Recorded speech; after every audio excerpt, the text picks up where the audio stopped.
Hi there, in this video we're going to look at layers. We're going to do some adjustments to this image, all on different layers so we can see the different effects and really just get to understanding how layers work. Alright, let's get started in this video. Okay, so first thing to do is let's go up to File and let's go to Open.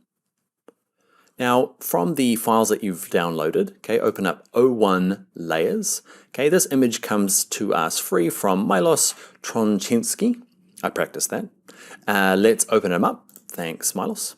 So the first thing we need to do is make sure you can see a layers panel. Mine's over here. If you can't see it, go to window and just make sure the tick is on layers. What we might do is see this libraries panel here. We're going to look at him later in the course, but he takes up quite a lot of screen real estate. Now, my screen's quite big. Yours is probably not. When I'm working on my laptop, see these little double chevrons? I always go through and just close this down, okay, just to give yourself a little bit more room. Okay, so down here in my layers panel, I've got one layer. By default, when you're opening up a JPEG, you'll get given the word background and it'll be locked, okay? What we want to do is right click the background, okay, and go to this one that says duplicate layer. We're going to give it a name. We're going to call ours auto tone, okay, and that's the first of the automatic features. We're going to click OK.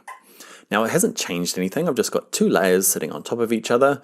Okay, I've got auto tone and auto background. Now with the auto tone layer selected, okay, it's kind of this light gray, or in earlier versions of Photoshop, it's kind of a blue color. So with it selected, let's go up to image and let's go to auto tone. You ready? Stand back and pretty cool, huh? Pretty cool little automatic feature. Now what auto tone's doing is it's looking at the highlights, midtones, and shadows and trying to find kind of a better than the original we had. Okay, so it goes and does that for us.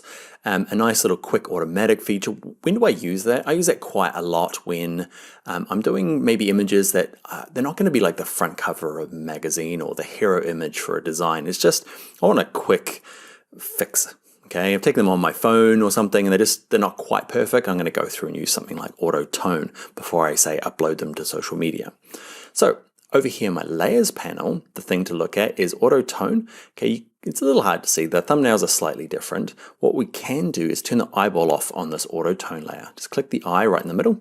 Okay, and now we can see the layer underneath, which is the background. So the background's still there, he's protected, he's not being wrecked, okay? And I can turn this top one on and off easily to compare the two. Now when you're working with layers, you're always looking from the top down. So imagine you're always a bird flying above and you can see auto tone, and I could turn the eye on and off for background, but nothing happens, okay? It's because auto tone's covering it.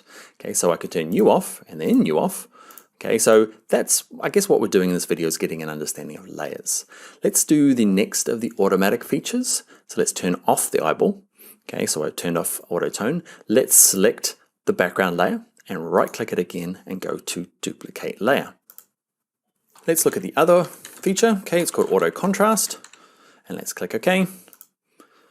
Then with that layer selected, it should be automatically. Let's go to image and let's go one of the other options. Okay, it's better. Okay, the colors are a bit strange still. So note that we've used auto contrast and it's given us a result. Now let's compare it to auto tone by turning on this auto tone layer. On, off, on, off. Sometimes it can be a little hard in this course to see the differences depending on the video quality that you're kind of receiving. So I can see a really clear difference between, I like auto tone better, like stronger darks. Now don't think auto contrast is just broken or doesn't work. Okay, what you'll find is it depends on the image. Sometimes I open up stuff and auto tone does a horrible job, auto contrast does a great job. So open up your image and basically test all three of these. Okay, figure out which is the best, and then say you've got another 10 images to do, then as long as they're kind of photographed in a similar sort of situation, you can often not have to try all three. Just go to the one that works. So we've got auto tone, which is nice, my favorite, auto contrast and background. So let's turn the two eyes off on this top one. Let's look at the last of those automatic features. Right click background, let's go to duplicate layer, call it auto tone. Nope, we're using auto color, and let's click OK. Let's go up to image and let's test out this one. Pretty good. Okay, it's pretty close to auto tone. Now, if I turn them all on, what I want to do is, I know auto contrast is not that great. So I'm gonna turn it off. And what happens is, if I have this off, remember you're the bird flying on top. If I wanna compare auto tone with color, Okay, I can turn auto tone at the top, and as long as auto contrast is off, if I turn this eyeball off, you'd imagine you're seeing auto color. Turn it back on. You can kind of see I'm toggling between these two here, okay, to see the difference. You have to experiment a little bit and play around, okay. If it makes it a little easier, sometimes like this guy here, you can just select on him and click on the trash can, okay, if he's wrong, okay, keeps the layers a little bit tidier. You can also drag them. Let's say that we want auto contrast on the bottom, so we want it underneath auto color. Not underneath background, okay, he's at the back. So click, hold, and drag auto contrast, and you'll see that, can you see this little blue line appears? Okay, that little blue line, it's a little hard to see, that's where he's gonna go. Okay, I would like you to play around. I'm gonna set you a little task. I would like you to have I want them alpha numeric order. So auto, oh my ABCs, auto colors at the top, then auto contrast, and then auto tone at the bottom. Okay, just to practice dragging them. That's all I want you to do, really.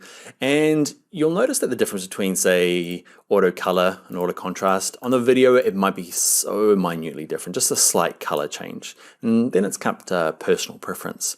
Do you like auto color better or auto tone better? Now you could go through, open up a bunch of images, and just run that one automatic feature. All right, so that's a basic introduction to layers, and we looked at some of the cool little automatic features in Photoshop. Now we're going to use layers all throughout this course, so if you're finding like, man, heck, that was confusing with layers, don't worry, we're going to kind of work through them every video looking at layers, and you'll get a bit more comfortable with them. One of the things we'll have to do before we go though is save this document. Now we opened it up, remember it was a JPEG when we opened it. Now if I go to File, Save, okay, it's going to say, you can't be a JPEG. Why is that? JPEG can't have more than one layer. JPEG just have the background layer and that's it. If you had not created these other layers, it would have just saved over the top of the original. Okay, but Photoshop says, hey, you can't be a JPEG, so you're going to have to be this Photoshop file. It's a PSD, there he is there. Okay, and I'm happy for you to save it straight back into the source files using the same name. The only thing different will be the PSD. Don't change any of the settings, okay, and just click Save. This little Photoshop format options opens up every single time. Don't worry about this, okay? It just means that Photoshop's asking, if I save this as a PSD, do you want me to save it as a maximum compatibility version? And all that means is that it's more likely to open in really old versions of Photoshop. Okay, so I always leave this on. It makes the file size slightly bigger, but just leave it on and click on Don't Show Again because it's not something that needs to pop up every time. I'm going to leave mine on because I'm an instructor and I need to explain this thing. It's a pain, but hey ho, let's leave it on there. Let's click OK. Cool. So let's finish this off by going to File and Close. And before you go,